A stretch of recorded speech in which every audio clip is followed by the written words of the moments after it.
it's me, Erin. Thanks for joining us on the More Love podcast. Do not tell Rebecca, but this podcast is about empathy.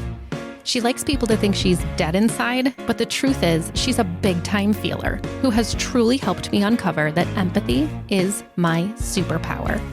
Oh, here she comes. Hey, bestie. Hi, love. What are you doing? Oh, just getting ready to host a podcast. A podcast? About what? Life. Our life as best friends, who are more like sisters. Ah, yay! I love us, and I can't wait to share our stories with the world. Especially the ones that involve us pushing each other, right? To be our most authentic selves. Oh, man. Okay. Do you see my face right now? Does my hair look okay? Because we no longer have the screens where I can fine. see it. It's totally fine. Do you see my face right now? I know. I just stopped looking at you. I cannot. What? With everything that's happening right now. I am decided to move my life in here. Are we clear? I am a highly sensitive person. And both you and Scott at the same time hit me with all the changes in literally the last 4 minutes. Super good. Okay. So good. So maybe I should start by welcoming everyone to our brand new show. It's brand new office. It's no longer called More Love, the Power of Empathy podcast. It's called Rebecca's Spiritual Voodoo Hour. Okay? Yeah. Because I don't know what happened here, but you sat down with your bag like you just went on a massive shopping spree. And Except I did this a couple weeks ago. First thing you took out was this random...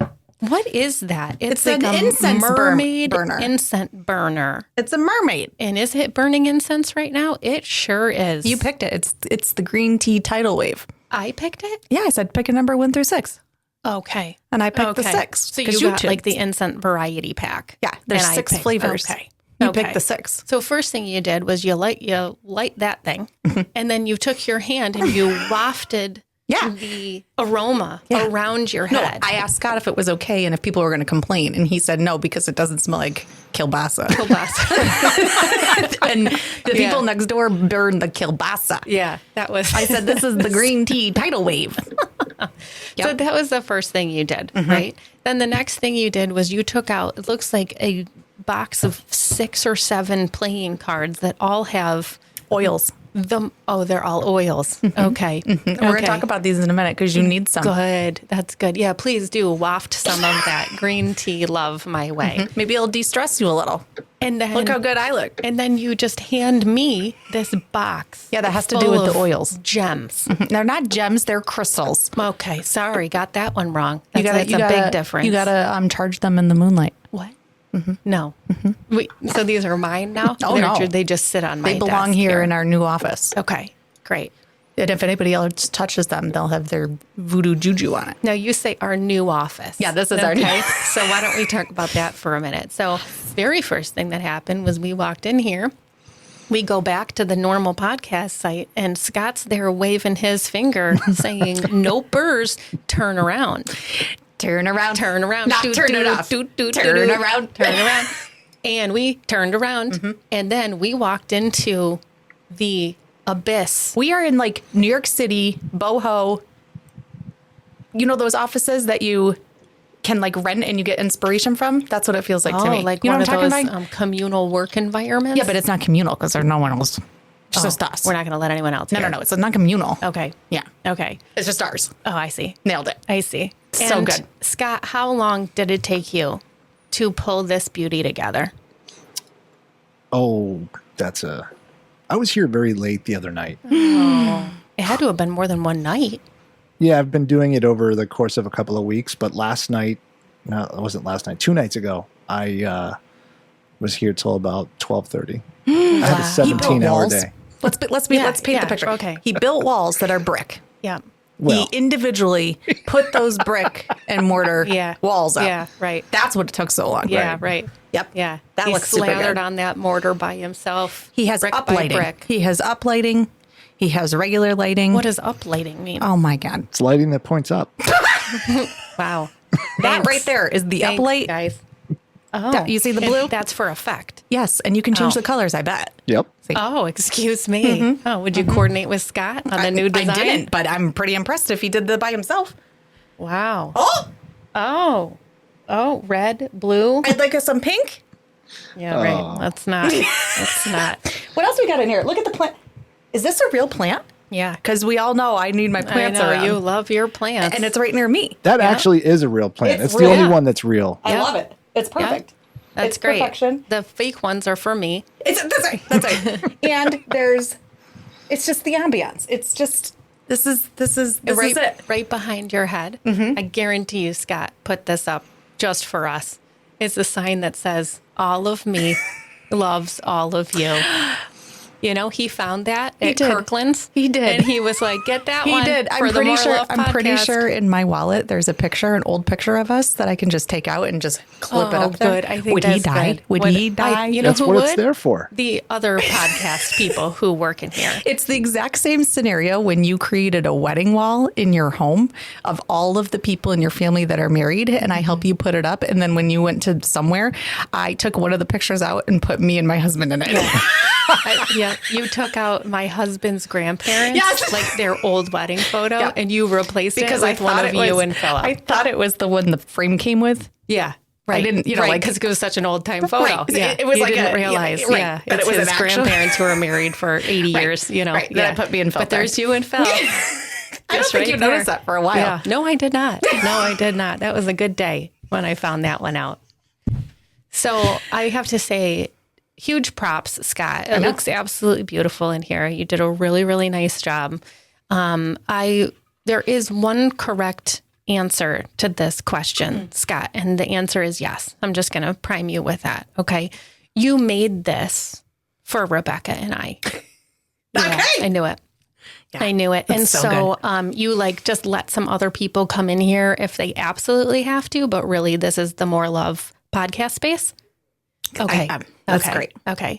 Scott did tell us a little earlier that the temperature wasn't right for another person who was in here and said that she was really thin. And my I said response that to in that, confidence. my response to that was going to be, oh, well, so are we. So it's probably going to be really cold for us too. Except I'm sweating. Except Rebecca's very first thing was, you got a fan? Scott?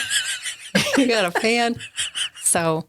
It's been a week, Erin. Yeah. It's been a couple weeks. Well, I can see because apparently we have all the things. We have that mermaid incense. We have a candle She is now burning part. We need to name her right here. Listeners, boy.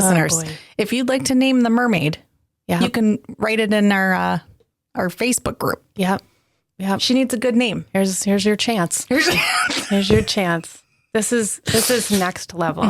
So I'm having all the feelings right now because as a highly sensitive person, it's all coming at me at once. Well, then you want to just get it over with? Well, what are we going to do? What are we going to start with? Why don't you lead us today, Rebecca? Good luck, guys. Good luck. This is how we're going to, we've already started our podcast with the affirmation cards to set the intention. Yes. And then we pick the Star Seeker Tarot card, which I've already set. Okay. But now we're taking it to the next level and we're embracing ourselves around the scent of the incense and we're going to balance and align our chakras. That's the end of the piece. And of course I have the pendulum in case we have questions. Okay. That's the end of the piece for today until next week when you come in and you have 6 new items to add. This is all to there the is. voodoo shop. This is all there is. So Okay. I'll tell you what, when I did some hypnotherapy, I learned a lot about chakras and it explained a lot of things. Okay. And you're all sorts of out of whack, so I'm going to fix you. I was just going to say, release me. Release me. I'm going to fix Get you. those chakras flowing. Okay. So you already picked. You picked the number 6. Wait. Oh. What? Sorry. I'm sorry. That's your I'm sorry. cards. I'm sorry. I'm no longer in charge. Go Not right yet. ahead. I'll let you know when it's time In to read. fact, wait a minute. I have something for you. Stop. I've been waiting to give this It better to you. not be a bra. Okay. One of your old ones. So first of all, Stop this it. is mine. You're going to have to take the headphones off. Okay. I have to bring my headphones Stop down. it. There we go. You should wear a hat more often. Oh, thank you. Thank you very much. But I also got one for you. I bet. What's it say? The servant? The psycho? What's it say? The real boss? So I'm now wearing a hat that says, the boss.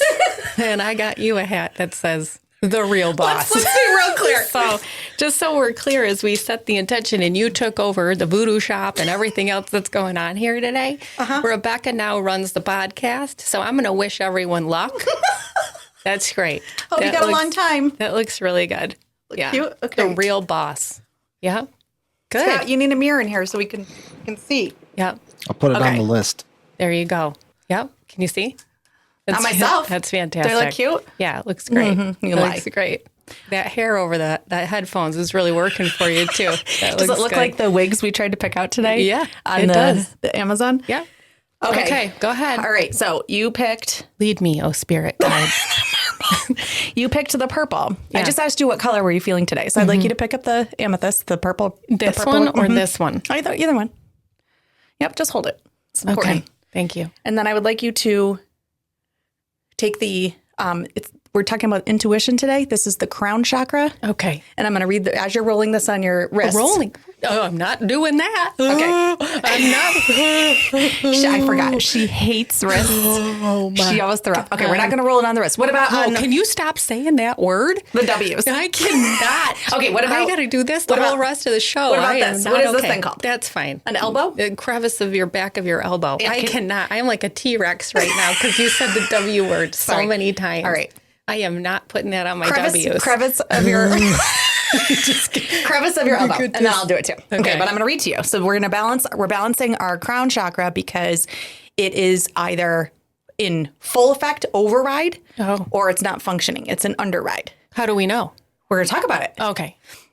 My guess is You want me to put this on my inner just elbow? just a little bit. Yeah. So the sixth chakra is situated deep within the brain, just above the nose, bridged at the brow level. I mean, you do have a big nose. Oh my God. We'll tell that story one of these days. And it's also known as the third eye chakra. It allows us to focus on our inner and outer worlds and is a powerful center of intuition. Our common senses help us feel our way through life, but intuition is a very strong sense to make right decisions. Invigorating this chakra improves clarity of thought and spiritual insights. So what's interesting to me is on the way here, I called you and I said, I'm all done. I'm all done. I'm all done with everything. I'm done. Just, putting my head in the sand. And you're like, I'm feeling really good about life. And you gave me all these reasons. And the whole time I'm just shooting you the dirty eye in the car because of course you have your life together. What else is new? And it is a little ironic that you picked this one because you specifically referenced that not your body, but it's like the sense right before you orgasm. That's what you're feeling right now. Your life is all aligning and it's just going to hit the moon soon. Excuse me. We're going to need to make sure that we've provided some additional context around that. I'm talking about your life. You have it. You have a plan. Yes. You see things clearly. Yes. You are very confident. Yes. We were not there. No. We were all these parking lots. We were there. Yeah. It was not And if good. you weren't physically near me and hours away, it would have, Right. Hours. So, the fact that you were from there to where you are today. Yeah. Big difference. It didn't take long though, But because I'm not staying down for a long period of time. Right. I get like in this mode where for a very short period of time, I'm like, oh, woe is me. This isn't good. Oh gosh, this is going to be so hard. Yeah. And then something clicks in me and I'm like, move. We're doing this. And then all the things, and Come then together. it just all comes together. and things align. So what's cool about this is, for me, when you pick intuition, it didn't surprise me at all, because for me, that out of all these chakras, which we'll learn over a course of time, Good. for you feels like the most in line and most balanced. And that's where I come to you for sound advice. And whether it's positive or negative, you give me because your gut is dead nuts on always. Sometimes it's hard to hear. Sometimes it's hard to talk about, but because I have such that trust and confidence in you and experience, I can learn a lot. So what I'm thinking is, you really picked this for me because I need to be more confident in myself, and I need to be more confident in my own abilities, my own intuition, and follow my gut and not continue to go ostrich. So maybe that's what this is. So you're holding that because then you're going to give me that energy later. Yep. And we're just going to. When I pass this to you, something's going to happen in the earth. I think I'm going to get zinged. I know. It's going to get zinged. That incense is going to just light on fire. So here's what's going to be really interesting because you already picked your affirmation card and I already picked our tarot card. So let's see if it's all alike. Oh, it absolutely is. Wait till I read this to you. Okay, because I haven't read mine yet. This is for you as well. This is not for me. You're going to know immediately it's not for me. It's for you. Am I going to cry?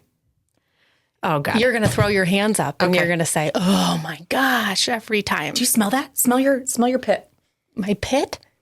Where you put the oil. Oh. Do you smell it? Yeah. That's nice, right? It's not great, but it's okay. It's not my favorite. I'm not a huge fan of these roll-on oils, but... That just means you need it more. Oh, is that what that Ask means? anybody who takes oils. Oh. The more putrid it smells, the more your body needs it? Yes. Oh. Well, how's your smelling over there, trash can?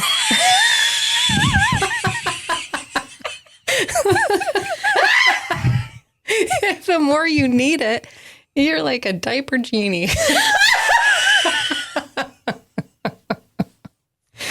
Oh my God. Okay, you ready for this? I mean, you should be. Pull the trigger, Pierce. Pull the trigger, Pierce. Okay, ready? Yep. I'm on my own path.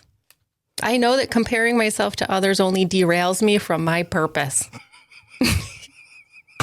There it is. There it is. And you know that's for you. Because I don't compare myself to anybody. I'm like, move, bitch, get out the way. Get out the way. I don't compare myself to anybody. Move it. Move it. Next. Okay, ready? Ace of Cups. It is a Jesus chalice. Okay. With an eyeball in it. The evil eye. And I'm wearing my evil eye. Yeah. Which is also the eye of intuition. Okay. Mm-hmm. And it's the Ace of Cups. Okay. I got to make photocopies of this. Oh my gosh, that's not good. Do you need me to read that? This overflowing chalice is a blessing and an offering to you, an offering of love, unconditional and limitless. Will you open your heart to the love that is seeking you? Will you reach out and accept the love that's trying to awaken something in you? This card indicates a current or upcoming opportunity for emotional and spiritual fulfillment. Perhaps you have a new love entering your life, a new best friend. Well, screw that shit. Okay. Guess what, hippie shop? We're done. We're close. The shop is bitch. closed. Get out the way. Get out the way. I told you I don't compare myself to anyone, so good luck to that sleazebag. You know what? You know what? Good luck to you, new bestie. You have no clue what you're in for, because you're about to have some incense intuition roll on your inner elbow pits, and so you know what? More power to you. Just give me a break. Yeah, she will not. Nope. She will not.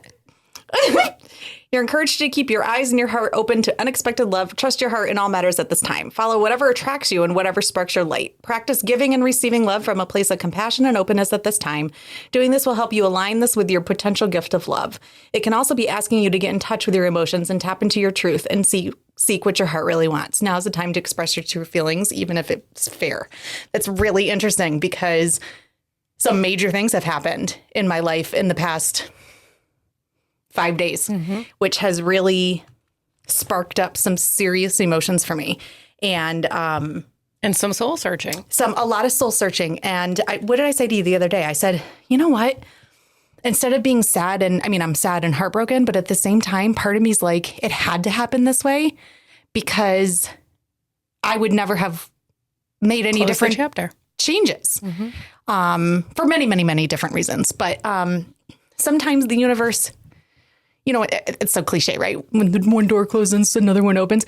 That is so, so true. And because I feel so emotionally supported and on this journey with you, I had such a different reaction this time than I have in other situations in my life. Do you remember when we were in Oregon and like life was not okay. Yes, I do. Right? That Like, was just clarify. That was a month ago. It was 1 month ago, and that was pretty much the beginning of the bomb going off. Yeah. Right? And here we are walking around the city of Oregon. It was the exact same time that the homeless person said to you, What?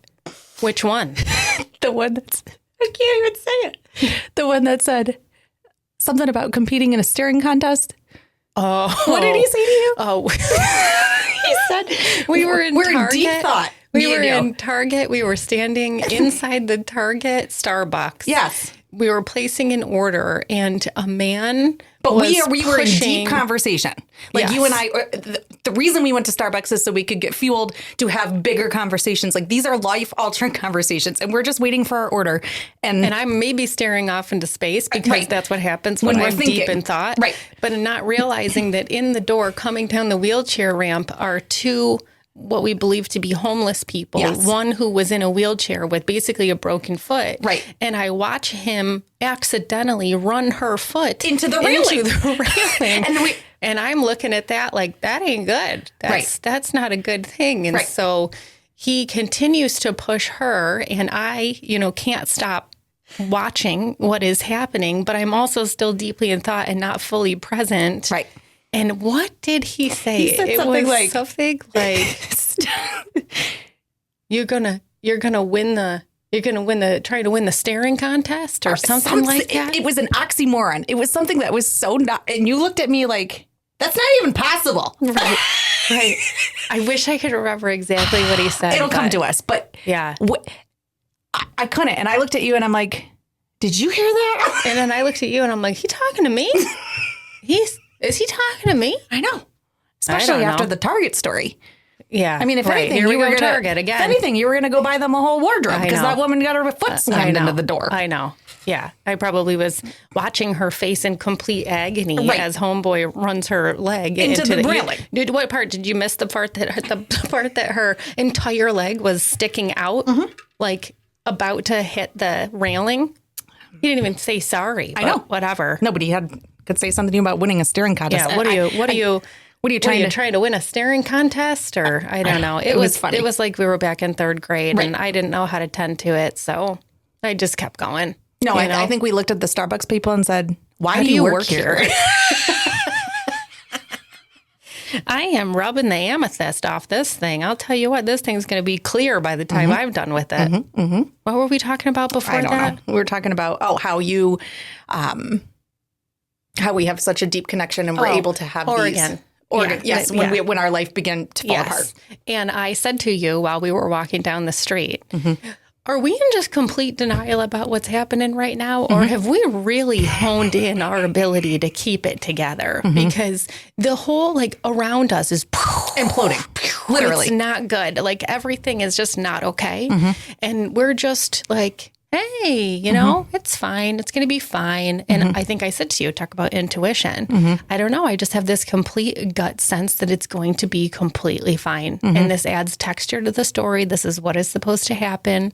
This is the first time something like this has happened in the course of what we're going through. And it's okay. We're going to be totally fine. And you said, I don't know why, but I feel exactly the same way. And I still feel that way. And what's interesting is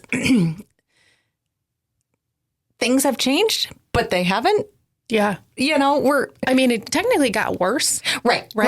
But why are we still like, meh, it's fine. We got this. It's totally fine. Because I had said to someone the other day, I'm realizing that 2023 for me is about building confidence to say, how many times do I need to throw a huge boulder your way and prove to you that you're going to either move on time, you're going to break that thing, or you're just going to basically say, okay, I'm going to say, move, get out the way.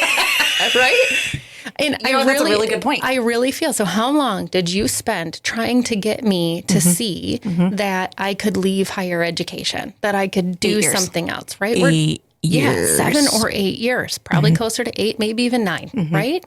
Because I was always like, I don't know, I think I could do these things. You constantly were saying, you're going to be fine. You're going to make it work. You will always be successful. It wasn't even about that. Honestly, it was about, I kept saying to you, Erin, more people than your institution need you in their life. And I said, it's nice that you can get up and have a conversation in front of your division. It's not big enough. You are bigger than this. And then you started doing bigger presentations. I'm like, it's not big enough. Yep. More people need you. Yep. And I'm like, you need to get out of these silos, and people need to expose you. And what's funny is I had a phone call with an old colleague 2 days ago, and she said to me, I remember 9 years ago when you told me you and Erin wanted to do a podcast someday, and now you're doing it. And she goes, the world gets to hear both of you. And I almost cried because I'm like, it's not about me. Who cares?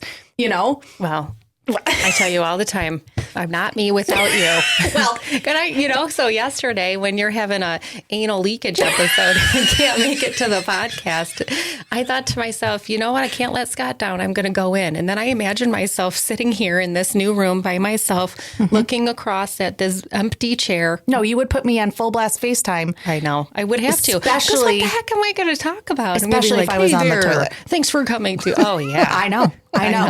I know. And you would too. You're right. So I'd be like, okay, so. I'd be like, hit the mute button.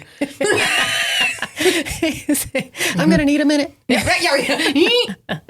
Right? I'm like, what the heck am I going to talk about? I'm going to come in here. I'll talk about some empathy. I'll do some things. Am I going to light my own incense? Nope. That's not going to happen. Right? I know. So. Yeah. Well, needless to say. All of me loves all of you. That's the moral. Here we come right back, right? But I am going to remember this for the rest of the week, and we're going to circle back. Okay. We're going to circle back. Okay, I like that. That concludes our voodoo juju. Yeah, voodoo juju for the day. Yeah. Until something else happens. Until I got to ask a question to the pendulum. Yeah. I see you have some. I have some things.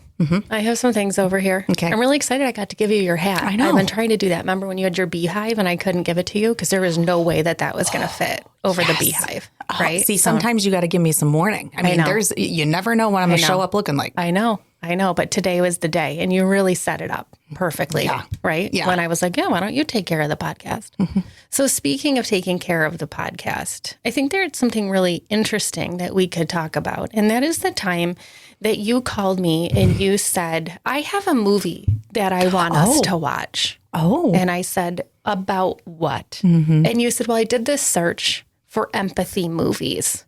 And I need you to come over and I'm going to make dinner. And we're going to watch this movie together. No, I think you made it. It was at the time your husband cooked chicken at like 11 o'clock at night. And I was like, I am going to pass out if we don't eat So soon. I told you I would give you dinner, but there was no time frame. Yeah, right. It's just pretty classic. That's usually what happens. Yeah. So you say that we're going to watch this movie. And I know nothing about the movie. Right. Except I specifically said don't. Right. Don't look at it because I didn't either. I said, I just read this article that said, if you want to watch a movie about empathy, this is it. Yes. And so let me switch over here to my notes that I took. Me too. So I go over to your house and we sit on Big Bertha, which is what we call your couch. Big Berth. Yeah. Love Big Bertha. I get all my blankets set up, right? We tell the kids. Sometimes the cats come over. Yes. Right. We tell the kids to scram. Yeah. We do not want them here. Busy. And all of a sudden you put on your, whatever illegal TV set. Yep. And you pull up this movie called The Whale. The Whale. Okay. And we're not talking Free Willy here, no, folks. In fact, never mind. I'm not going to tell the story of Sawyer and trying to find it.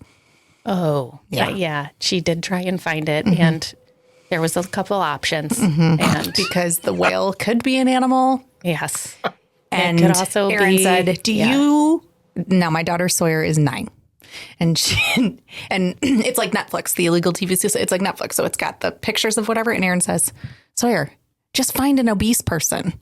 She has no idea what that means. No. So she goes upstairs and she thinks it's a whale with a child. Yes. Like a physical child. She goes, Mom, I think I found it. Yeah. And because she's trying to be helpful. Right. She gets it all hooked up for us, right? We're ready to go. I sit down and I say, I'm sorry. If that's what we're watching, I'm not sure what that has to do with empathy. And so herein lies today's episode as we break down for you in Siskel and Ebert style. In what? Siskel and Ebert? Scott, isn't that the right name? Siskel and Ebert. I heard Siskel and Ebert. I go, who's Siskelini? Siskelini. Siskel and Ebert. Okay, yes. The people who... Thumbs up? Yeah. 2 thumbs up, right. 1 thumbs up? 2 thumbs up, 1 thumbs up. Yeah, they do like the full-on reviews. Oh. Yeah. So They're both dead, by the way, but that's okay. They are. Oh, yeah. Yeah. When they did that brothers? happen? Let's see. Siskel just recently died, maybe within the last couple of years. Ebert died like 10 years ago or something like that. Wow. Oh, we are out of That's touch. sad. My dates could be off, but yes, they're both dead. Did you hear Bob Barker died? Stop. Yeah, he at 99, he died just like without going over 100. He died as close as you can get without going over. Without going over. He wins. Him It's par and for the Betty course. I know. Betty. Yep. Yep. God rest your souls. Take a minute. Way to go, Bob. Enjoyed you, Bob. Yep. Make sure you spay your animals. Yeah. Please remember to neuter. Spay and neuter your pets. Spay and neuter your pets. Thank you, Bob. Thank you. In fact, I'd like one of his microphones. Oh. Scott, get right on that. Yeah. Right. So the whale. Okay. So I'm gonna say, because I'm in charge of the social media, I'm gonna encourage people to watch the whale before they listen to this episode. Okay, so that they can play along with us in the review game. That's a good idea. I'm gonna have to let everyone know that if you're not in a good place in life, that ain't the movie to watch. You're right. Also, what we did not have a conversation about is the fact that the main character, or the actor who plays the main character, is Brandon Fraser. And he used to be like a heartthrob. Remember back in our days? Okay. You don't remember? No. Oh, yes. He was like one of those really buff, like leading kind of actors. Was he Tarzan? Yes. Okay. So to see him play this type of role was a little weird for me. Okay. It's like seeing Brad Pitt play this kind of role. And so that I had to get over that from the beginning because I had a lot of feelings about that. We never talked about that, probably because we were like, what just happened? Oh, yeah. I actually check out our Instagram page at the official More Love podcast. We will be posting some pictures that your daughter took after the fact. The minute that the movie ended, she comes out of the blue, pops up from behind a chair and takes pictures of us on Big Bertha. And the looks on our faces is like, what just happened there? So again, this is what happens when Rebecca takes control of the podcast. And we had to set ground rules. Yes. I said to you, are we allowed to have, we both had notepads because I knew there was going to be one of two things. We were going to have to pause it and have conversations every 30 seconds, or we had to write down everything and then have a full-blown conversation. So I had to get the rules. And you said we can only... You can ask 2 questions. That's it. And that's it. And you better use those questions sparingly because you won't get a third. I know. Did we ask any? Here's the thing. I like to sit in silence and watch my movies because I'm processing as it goes along. And Rebecca has to talk about every single part of it. She is like, how come this is happening? What is going on right here? When that just happened, what was, and it's every 30 seconds. I know. I'm having to stop and pause because I'm so in the zone watching it, and you are wondering why when he's choking on a sub sandwich, they chose to dislodge it in the way that they did. Right. I have a lot, mostly because you're the smartest person I know and you have all the answers. And I'm going to tell you the answer whether I know it or not. I know, but that's why I have to ask you. I don't ask other people because they don't know it. Right. And so I need to be really clear. You do not watch this movie if you're in a bad place. No. And also if you're looking for anything lighthearted. Because this whole movie, all 2 hours and whatever of it, was a complete somber, this is not okay kind of movie. Yeah. Scott, emotionally. Scott, have you seen The Whale? I have not. Okay. Well, let's get on that, Scott. I've been wanting to. I'm a big fan of Brandon Fraser. Oh, I mean, he was great, but I'll tell you, a little weird. A little weird. So we wrote some notes, and then we weren't really allowed to talk about it after. Nope.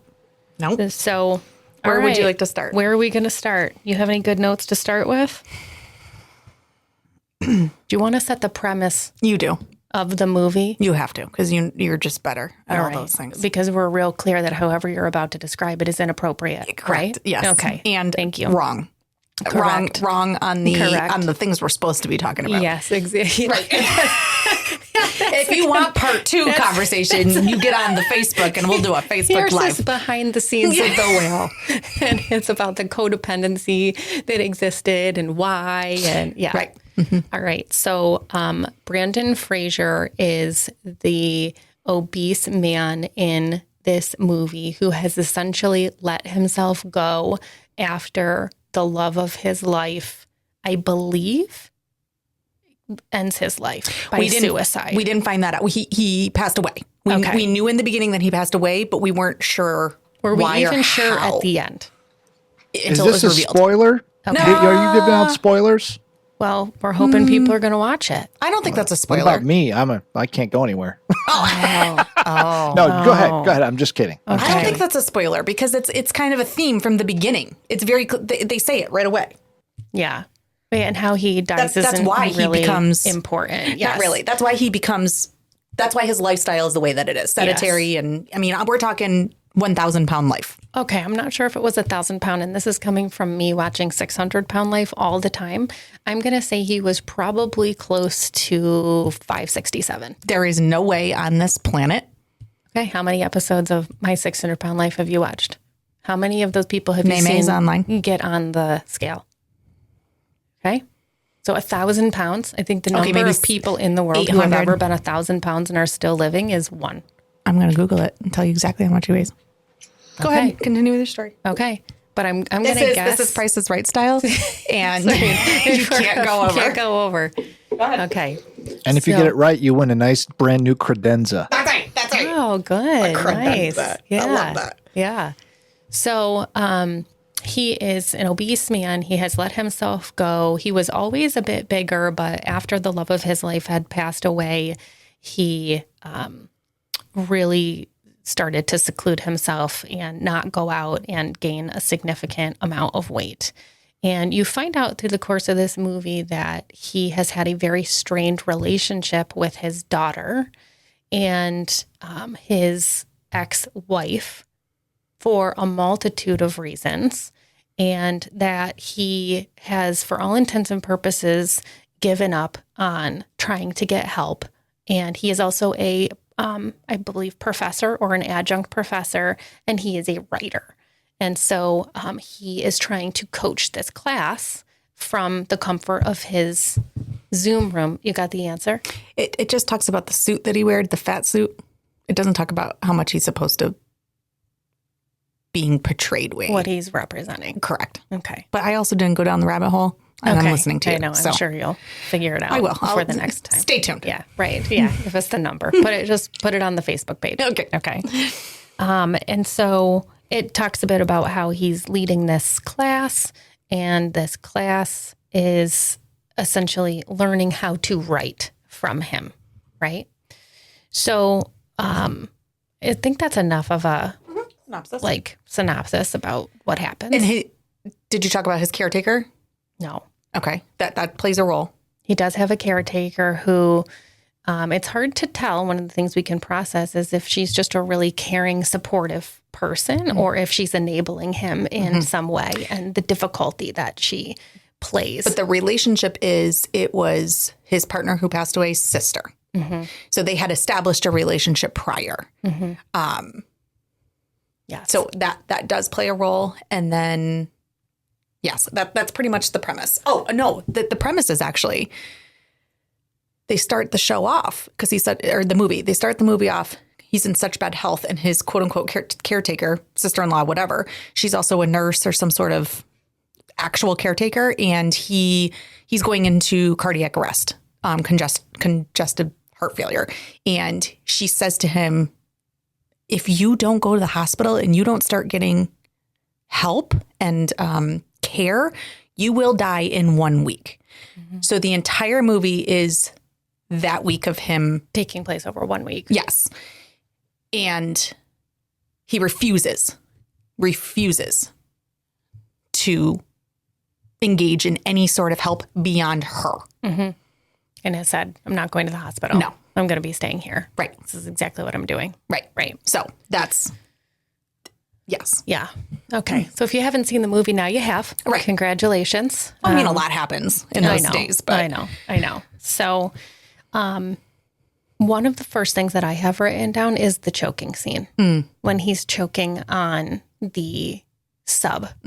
So he's a very, very large man, right? And he's sitting on this couch and he starts to choke. And the caretaker can tell that he's starting to choke. But how are you going to move a 567-pound man to do the Heimlich? Right. So she's smart and she puts him sort of like leaning up against the side of the couch and tries to dislodge it and ends up getting the food out, right? So it's this pretty intense moment where you're like, okay, this man is not going to be okay, right? And then I noticed in that moment that within a couple of minutes, she starts to have both a really tough love approach to like, come on, why are you doing this? Why aren't you chewing your food? She's so angry. She's so incessant about, why are you doing this to yourself? And then very slowly, she softens into this place where she literally just hands him the rest of the sub and then sits down next to him and like sort of leans into him. So one of the first things I had wrote down was the difference between this tough love versus this care approach and this resolve approach, and how both of them were so beautifully held together at that part of the movie for me. I keep trying to go back to... did we know their relationship at that point, or did we just know she was the caretaker? We just knew she was the caretaker. So you're right. I was a little bit confused about, has she just been with him so long and has just, your natural relationship forms, whether it's a client or not. But then I thought there's got to be something more to this. Maybe it is his sister. Maybe because of how she responded? Yes. Oh, interesting. Because I don't know if a true, I don't know. I'm not in that field. If you truly have a certified caretaker, I'm not sure that they are allowed to let those kinds of things happen. So I have a lot of questions I want to ask you about the healthcare specifics. Yes. I'm like, I need what type to of know. insurance are they you using allowed to pay for that caretaker? Are you allowed to just give him whatever he wants? Right. He wanted a meatball sub. Can you give him a meatball sub? Yeah. Right.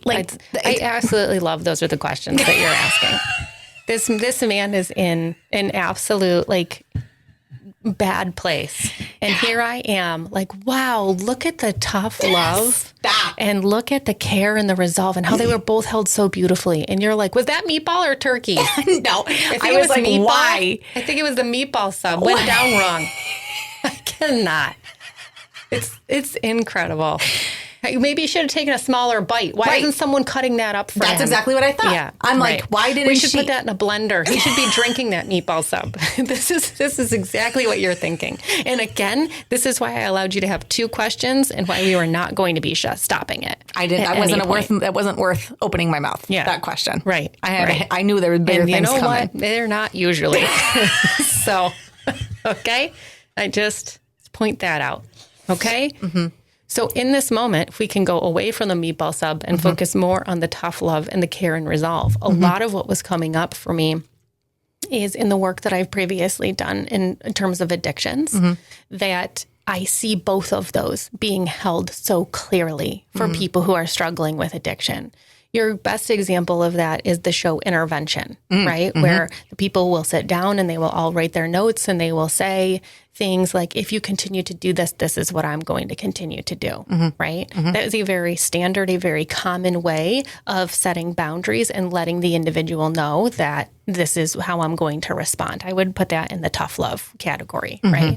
The care and resolve perspective is another way of working through addiction, which is essentially seeing the person who's struggling with addiction as someone who needs the most love you've ever provided to another human being ever. Because they feel fill in the blank. So worthless, so sad, so, past experiences that have just been so difficult and traumatic for them to go through, that the reason that the usage is occurring, and in this case it's food addiction, right, is because of this incredibly low place of not being able to connect with something bigger than that sorrow and that pain that they're experiencing. And so the care and the resolve in that level is, I see that you are struggling with addiction and I'm going to lead with more love. I'm coming in with more. And my boundaries are not going to be strong because love doesn't have those boundaries. Love is recognizing that you're at this really terrible place. And for me, that was that approach of, not only the handing of the sub, right? Which is sort of like saying, okay, I see you. We're not going to do anything about this in this moment. I wish that it wasn't this way, right? But when she sat down next to him and like leaned in to him, it was this incredible resolve of, I'm here with you. And really why I'm in this place right now is because I care about you so much. Yeah. Tough love and care and resolve both come from a place of incredible love and care. Yes. It's just the fact that that's how we're interacting with that person is usually stemming from what we need in order to put better boundaries on our own personal reactions. That's a good point. And in that moment, she exemplified both. Yes. So she had her initial anxious, scared reaction that I think happens to all of us, where she's yelling at him and she's so angry. Why aren't you chewing your food, right? That tough love, pissed off, stop doing this to yourself, right? And then she softens into a place of, I'm just so sad. And I feel so, it's so difficult for me to see you in this place because I want better for you. And I just thought it was a beautiful juxtaposition of how both can be present in the same 3-minute time span for the same human being. So transition that into the first time we see his daughter and his approach to interacting with her. So this daughter is a hard ass. She's a senior in high school. Yep. 17 or 18, I think. And she's failing. What I don't remember is, did he contact her and invite her over, or did she show up? How did they get connected? That's what I missed. Probably because I was processing the sub questions in my head. You're probably still focused on the meatball sub. Yeah. I believe that she came over, or he invited her over because she was failing, and she was failing in writing, and he said, "I'll just do your papers for you," right, as a way to try and get her to come over. I also do believe he knows he's dying, and has resolved to that. Oh, because he's been very clear. I'm not going in an ambulance. I'm not going to the hospital. Right. I'm not looking forward to just continuing in this place that I am in. So he wants to establish this relationship, or reestablish this relationship with his daughter. When she walks in and she's as hard can be. That's right. Your thoughts on her are what?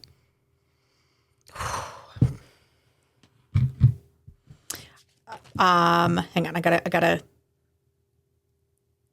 I can't remember how she came in. Oh, you remember? So she came in and she stood by the door, and he is talking to her, and she's just very cold and standoffish and is like, "What do you want? Why are you asking me to be here?" Right? That's what it was. Yes. And then, okay, so she walks in, and I specifically wrote, his daughter is so angry and disgusted. Specifically, and she says this, "Because you left me and my mom." And he goes, "Are you sure it's not because I look this way?" And she goes, "I don't care what you look like." And I thought that was really interesting, because her hurt and trauma was so rooted in the abandonment that she didn't care. She just wanted a dad. It wasn't even about him and her mom being married and being a family unit, which I can relate to so much, right? Because my dad left when I was little, and I don't want my parents to be married. I don't want to have two parents in the household, but it would have been nice to have a father figure in my life in any capacity, right? Because you can make any of that work. And so I could feel that.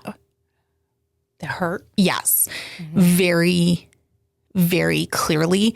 And that his guilt came from all of his choices, that even though he loved her and wanted to do everything for her, he still made choices that resulted in abandonment. And he said at one point, he's like, "I chose because she said, he was a professor, and the story comes out that he fell in love with one of his students who, it's not sick and weird. It was an adult student, like whatever. But they ended up falling in love, and he left his family for this person and fully engaged in that relationship and completely cut everybody else out to the point where it was unhealthy. And he never denied that, which I thought was interesting. He took full ownership of that. He's like, and he has so much guilt, because when you're knee deep in that, you're not thinking about anything else. And then all of a sudden that's gone, and all this stuff comes up. And that's where I believe the downfall happened, because he didn't think he could correct it. Her level of hardness for me was classic hurt. Yes. And so often, I think we cannot see classic hurt in the form of anger. She was rude. She was mean. At one point, she said, if you can get up and walk over to me without your walker, then maybe I'll stay. And there was no possible way he could do that. And she knew it, right? And she stood at that door with her hand on her hip, just being like, go ahead, right? And the things she continued to do throughout the course of the movie were defiant. They were oppositional. They were mean-spirited. To everybody. She hurt. Not just him. Right. It's her classmates, her teachers, her mother. Yes. Her anybody. It didn't matter. Strangers. Yes. She would post really vulnerable pictures of people online for everybody to see. Right. So she took this picture of her father who's standing there obese with his walker, right? And then posts it online and basically says something completely rude about him, right? And his response to that was, let's say that the quote said something like, he's disgusting and I can't wait for him to die. It was like that level of rudeness, right? And the dad, he sees that. And because the mom's showing him, and he's like, well, she's not wrong. And that part for me was one of the crux of this entire movie, that you have this young woman who's 17 or 18, who is hurting so bad, who has felt the sense of loss, the sense of abandonment, has felt neglected, has not felt loved, right? And she's not acting out, right? There is sort of a difference between acting out and sort of accepting the persona of I'm tough, right? And this is who I am. And one thing that I thought continued through this entire movie is that he always saw her for exactly who she was and allowed her to be herself. Yep. And that part for me, as angry as she was, as nasty as she was to him, he would roll with it. He'd be like, well, she's not wrong, right? That's what he posted about me. I don't think so. I think that, to me, is pure love, vulnerability, and acceptance.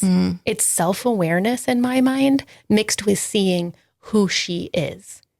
Because he's seeing through, in my mind, the negativity and the anger and the resentment. And he's seeing, here's a girl who's doing what she's doing because she's been hurt. And we can keep that separate from who she is as a person.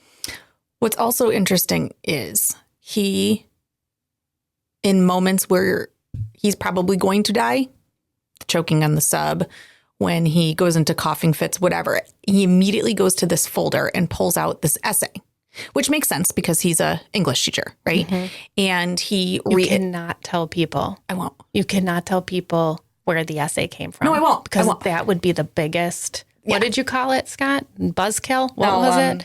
Giveaway? Spoiler alert. Spoiler alert. Yeah. But he constantly, I'm always writing it. I'm like, he's always reading this essay. And it was a reflection or a whatever of Moby Dick. And it was really profound and really well written. And the entire time I'm trying to figure out who's writing it and why it's so impactful to him. But he's a teacher, right? It could be so many people. It could have been his thesis. It could have, so many things, right? And I thought, why is he using this as either a coping mechanism or a transition or whatever? It literally calms him down. It allows him to decompress. It gives him joy. It brings him happiness. Or he would say, this is what I want to hear if this is going to be my last dying breath. Right. I want to hear this particular thing. Yeah. And so that was really interesting. And when it comes full circle, I thought that was very interesting. I wrote down the quote that she says about the social media, or that he says about the social media. So she has this picture of him on social media, and the mother is showing him and is saying, she's a terrible person, and I've tried to get her under control, and I can't. And look at this picture she posted about you online. And my initial reaction was, oh my gosh, I can't even imagine if that picture was online, how raw that would feel. And he said, it isn't evil, it's honest. Oh, that's right. Because the mother said, our daughter is evil, the definition of evil. And he said, it isn't evil, it's honest. That part continued to ring true for me because I constantly am saying, I'm just honest with people all the time. It doesn't have male intent. I'm not trying to make people upset, right? This is my whole experience working with supervisors who would be really annoyed about what it was that I was saying. And I'm like, I'm not coming from an evil place. It's just honest, right? But how come when people are honest and it's not always the, sunshines and rainbows, it brings across this, oh, well then you must be blaming me or angry at me or whatever. Why can't we just have honest conversations? Why does it always come back to being an attack? Or, well, if you can't say something nice, then you must be evil. I know. I don't know. understand that at all. I do not know, because in my mind, the more honest you are, the more you actually care about me. Right. I do or not about the program or about the energy or about the experience or whatever. Right. And I felt that he really saw that in his daughter, because there were numerous times that she would do things or say things that would just be incredibly honest. They would be hurtful, right? She could definitely have refined it a bit. Let's be clear, right? But her anger was just having her be so honest. And he always saw that in her. He always saw that she was coming from a place of honesty and that she was trying to turn situations around, in my mind, by her being like, who is going to see me and meet me where I'm at? Because in that moment, she posts that picture on social media. What does her mom say? She's evil. You can't see through why she is the way she is and what she's doing. And when he says she's not evil, she's honest, I'm like, that's her being seen. And if you can see me at the depths of the anger and the negativity of where I'm at, and you can say, and without getting upset and offended, right? I appreciate that. I see what you're saying. That's not evil. That's honest. That to me is being seen, and it's love and it's respect and it's caring. I did not realize until my many conversations with you how rare that is. And here I am walking around life all the time thinking honesty and being clear with people is a gift. It's a gift they don't want to receive very, very often. Very true. Right? Very true. And I'm not sure why. Unless it's positive. Right. Because I'm over here, give me all the honesty, right? Because I am very clear that just because you give me feedback on something or you're being honest or you're going to post whatever picture of me on social media doesn't mean that I have to accept that or own that as my own. Right. Just because you said it doesn't mean it's true. I also don't think that is a value that many people are brought up with. You think that they're more likely to, I believe, accept no matter what anyone says to you, there's some degree of truth in it. Yes. Because, well, maybe it's just my own experience, but when you start getting enough negative feedback for the same things over and over again, even though that may be who you are as a core of a person, it just makes other people feel uncomfortable.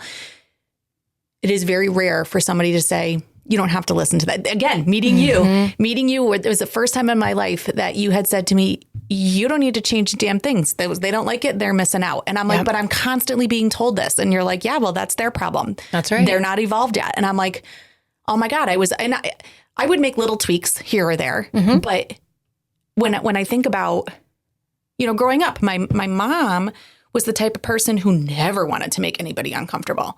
You show up, you don't rock the boat. You are polite, you are kind, you are caring, you engage, you read the room, and you leave. The minute you start rocking that or pushing that, then you make other people feel uncomfortable. So that was the message I got my whole life until I went away and became my own person and then realized I don't like that version of me. I want to be who I am, take it or leave it. But that took 20 years meeting you to have that reinforced. So I don't think that that's something that people get reinforced. I mean, even you with your son, the way your son might come home from school and had a bad experience because someone didn't like his shirt. And the conversations you'll have with him, you're like, well, do you like your shirt? Yep. And he's like, yeah. And she's like, then that's awesome. Or when you say, and I think to myself, Absolutely. That wouldn't have happened in my life. It would have been like... He dyed his hair green for St. Patrick's Day. Yeah. Right. And he was so excited about it. And then he went there and then people had a reaction to him because they weren't used to his hair being green. And they were also jealous that they didn't have it. Let's be real clear. Sure. They're making all these comments, right? So he comes home. He's a complete bummer. Sure. He is not in a good place.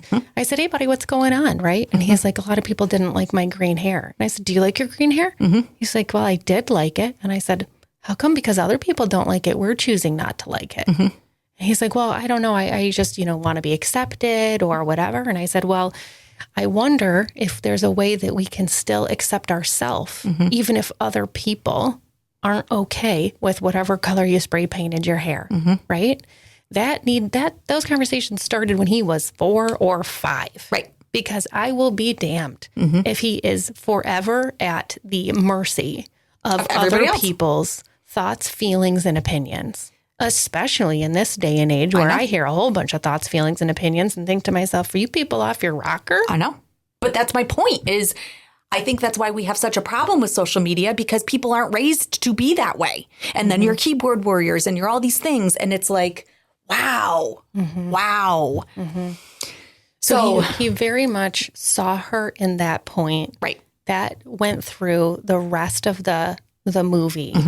And I felt like she genuinely knew that she was seen by him because he was the only person that was accepting her for whoever she was, right?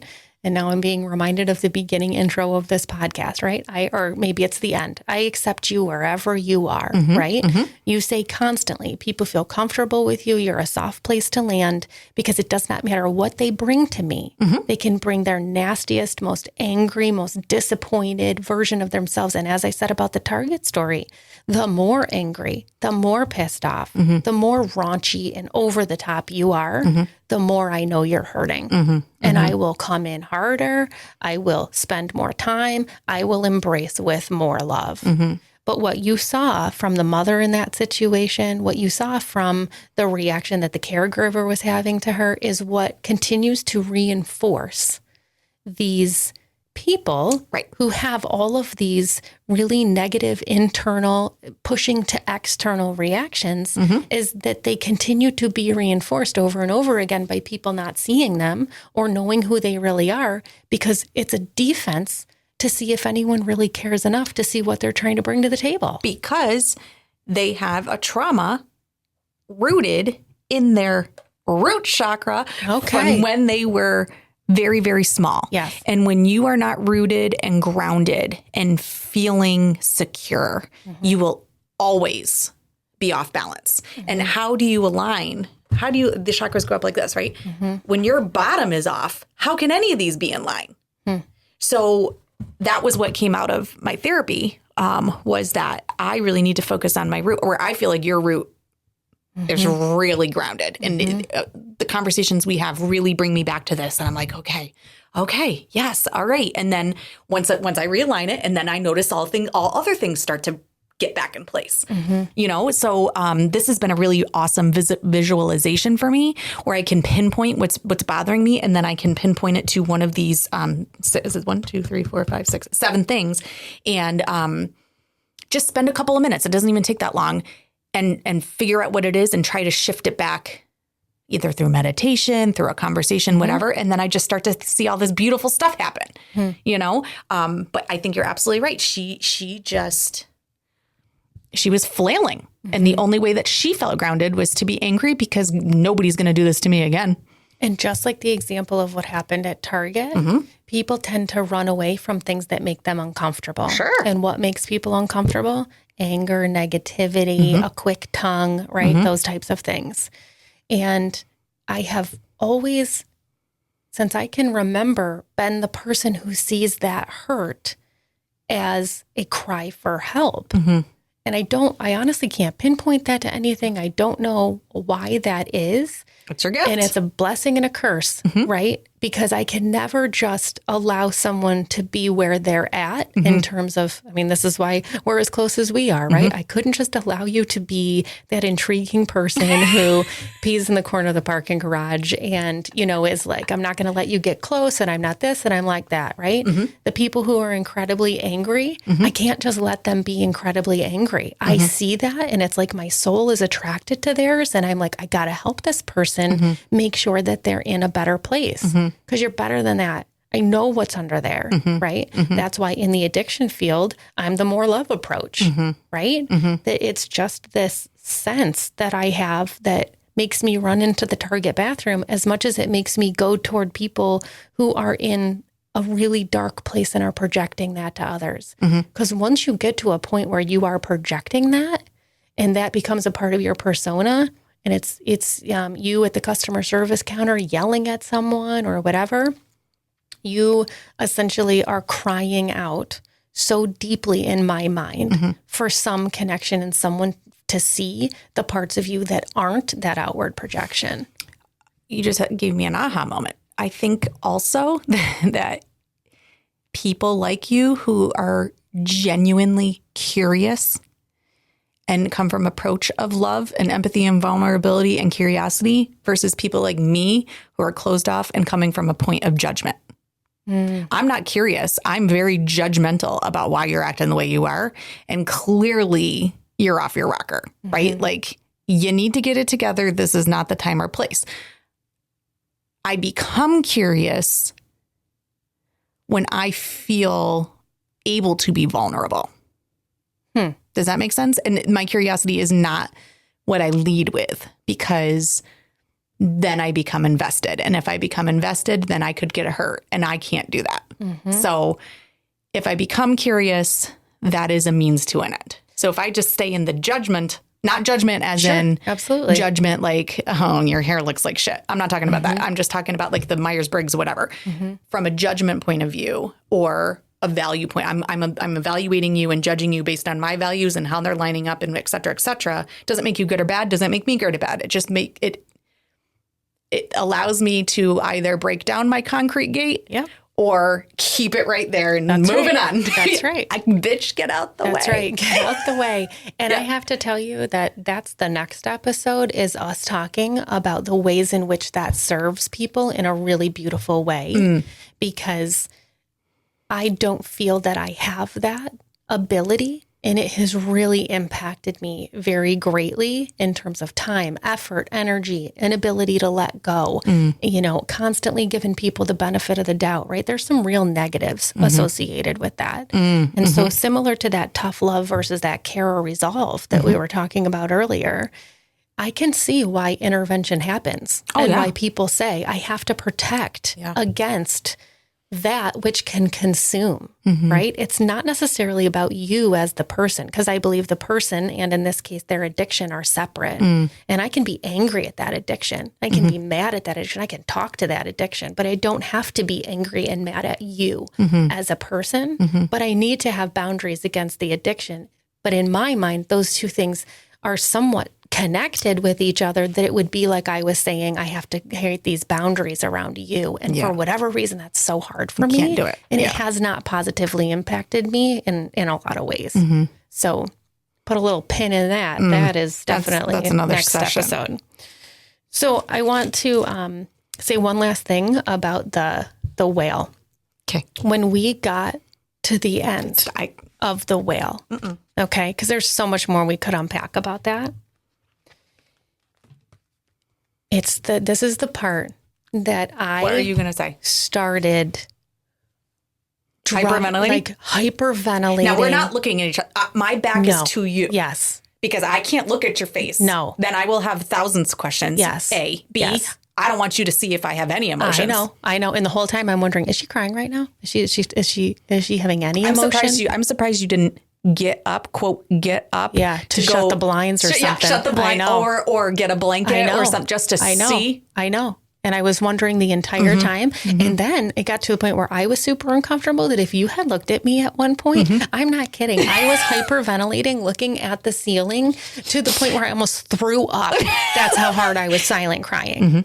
Why were you silent? Not crying? okay. Because I would have wailed. I would have just, it just, the floodgates would have opened and I would have just, it was not okay. The amount of passion and energy leaving my body. And it was at this point. Oh God. One of the people in the movie, I think it was his ex-wife? It doesn't matter. Someone said to him, do you ever feel people are incapable of love? Oh. And he says, people are amazing. At this moment, I swear, there's this meme of this man who starts crying so much that he just howls. And that was me. I thought I was going to puke. Something, you want to talk about chakras, something hit some part of me. The love.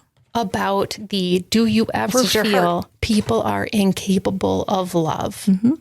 And that question for me was like, do you ever just give up on people? Do you ever just think that some people just can't get there? And his response is, people are amazing. Literally. And I swear to God, the fact that I didn't throw up in that moment from crying so hard was next level. And I'm looking over, I'm like looking to the side. I'm like, is she crying? Well, because if she's not experiencing anything right now, she officially is dead inside. So I have written here, he said, this is the first part of the quote that you did not write down. Or did you? People are incapable of not caring. People are amazing. Yep. People are incapable of not caring. People are amazing. So they might turn it off. Oop, excuse me.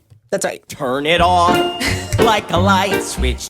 They might turn it off. Turn it off. Right? Moving on. Ignore it. Yes. They Don't want to talk about it. You are incapable of not caring. Correct. But you might be capable of putting some boundaries on that caring for your own sanity. Yeah, it's my cement gate. And I have found myself I'm incapable of not caring. And I struggle with putting any and all boundaries around any of it because when he said people are amazing, I'm like, I feel that way about every single human being in the entire world, except for maybe a couple sociopaths that I'm like really not okay with.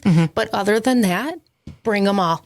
Well, I have the cement gate and you have the green traffic light that never turns to red or yellow. Yep. It's green, constantly green. Yeah, green. It's wide open. The door's wide open. You're all welcome here. Right? That part, I swear. And then we get to the end. And then, like I said, check us out on the Instagram because we will post some pictures of what happened at the very end. Because then we had to talk about it. In fact, we need people to comment in wherever. You comment on YouTube, comment wherever. We need to know what you thought about the very end of the movie because it was a miss for me. It was a miss for Rebecca. We had a good laugh about it. Thank God it provided a little levity, pun intended, at the end.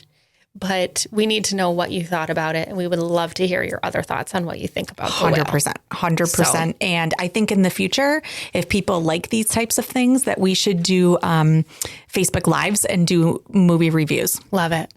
Absolutely love it. Mullen. Yep, that's perfect. Or we should have like a running feed. Or we should do like a live podcast someday. I don't know if that's like a thing. And then people can like... Not with you, it's not. They can, oh yeah, you edit this. I don't know how much stuff you take out. Right. I mean, I know, because that would also mean that you listen to the episodes after the fact, and that didn't happen. Did you know that your husband joined our Facebook group? No, he did not. Yeah, he did. It's really nice. Now, the minute that he comments, I'm taking him out. Well, but, true. You know, I mean, he better not be stupid. He joined it. Did he finally listen to the podcast? I mean, Mark's on board. Mark listens to every one of the podcasts now. Stop it. I know. He's not joining the Facebook group, but here's Philip. You know, I'm like, here we go. I'll ask him. I don't know. Yeah. Yeah, Probably just not. make sure he knows we're not doing the comments. No. Philip. Or any memes or anything like that. That's he calls them memes. He calls them memes. Yeah. So, all right. So anyway, hope people watched The Whale. And if they didn't, we just gave an entire thing. So thank you for bringing in the voodoo shop today. I felt like that was... Oh, this is going to remain a staple. You never even... What are these cards? I know. We'll do those some other time. It's a game I saw online. I got another one. Oh, I got more stuff in my bag. I bet you do. I but bet you do. it's not the voodoo shop. This is just a staple. I need you to quickly pick one number between 1 and 8. 6. You already, no, you did. This is a quick one. This is my empathy problem. Oh, okay. I went to the jelly bean factory, and at the end of the jelly bean factory, jelly bean factory, at the end of it, they sell these gigantic bags of reject jelly beans, and they're jelly beans that didn't quite meet the mold, right? Or they like came out with like a little bum jelly bean on the top of the regular jelly bean or whatever. I mean, not the flavor. It was the what it looked like. Oh, Absolutely. judgy. And you know me. I know. The minute I saw those reject jelly beans. You probably subscribe on the Facebook when they show you the vegetables that look weird. Yeah, absolutely. I'm all in. I'm all in. Absolutely. Yeah. Don't reject that eggplant. Right. Just because it has a hump. It's totally fine. Yeah. So I absolutely am not able to walk past the reject table at the Jelly Belly Jelly Bean Factory. I sure did buy 6 bags. I bet you did. Empathy you problem. Probably still have them in your basement. No, I probably do. I probably do. But I remember I was teaching class and I brought them in for like the last night of class and handed out all the reject jelly beans. You did. And I bet you had a whole conversation. Oh yeah, I had to turn it into a whole lesson about how it's not just what's on the outside. Yep. And just so we're clear, everybody in that class still remembers it. Absolutely. I know. I know. They're probably still talking about it, the reject jelly beans. But empathy problems, you know what you do? You're walking right past the table. Oh God, those look you don't terrible. care. You're like, that. Thank God they're there. Just throw those away. So ugly. Oh my God. Who wants that thing? Yeah. And I'm like, 6 bags, put them in the cart. Thank you. On that note, Yep. I loved that. Me too. Isn't empathy amazing? Well, we're amazing. I don't know about all this empathy stuff. That's fine. I accept you wherever you are. Oh, God. I love you. I love you too. And if you love us, please like and subscribe to More Love, the Power of Empathy podcast, wherever you get your podcasts. See you next time.